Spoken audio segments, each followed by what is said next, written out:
Isu pendidikan menjadi perhatian dalam kegiatan reses DPRD Banjarmasin.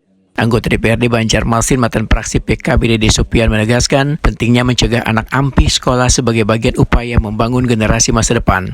Hal ini disampaikan Dede Sopian Wahitakuni usai melaksanakan reses masa sidang pertama tahun 2026 di kawasan Jalan Barito Hulu, Komplek Pelabuhan Perikanan, RT 029, RW 002, Kelurahan Pelambuan, Kecamatan Banjarmasin Barat, besokan Sabtu, 4 April 2026. Dalam pertemuan bersama warga, berbagai aspirasi disampaikan, terutama terkait pentingnya akses pendidikan yang merata, gagasan kekanakan di sebaratan jenjang mulai sekolah dasar hingga menengah atas. Dede Sopian menegaskan pendidikan merupakan pondasi utama dalam mencetak generasi penerus bangsa yang berkualitas dan berdaya saing, sehingga jangan sampai ada kekanakan yang ampi sekolah, karena mereka adalah harapan bangsa dan masa depan daerah.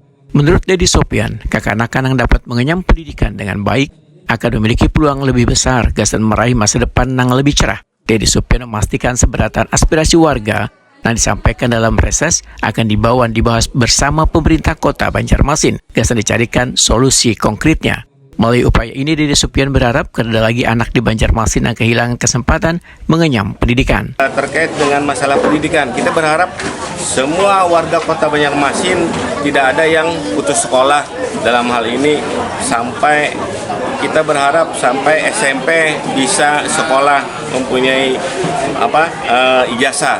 Nah, kita berharap dengan anak-anak kita bisa bersekolah, nah itu mempunyai masa depan di akan datang, yaitu pendidikan. Nah, oleh karenanya dari hasil reses ini kita menampung aspirasi dari masyarakat, masalah-masalah apa yang bisa kita bawa diskusikan dengan pemerintah kota untuk menjadikan solusi pembangunan ke depannya. Dede Sopian menyatakan akan terus mengawal sektor pendidikan sebagai bagian mata pembangunan sumber daya manusia yang berkelanjutan.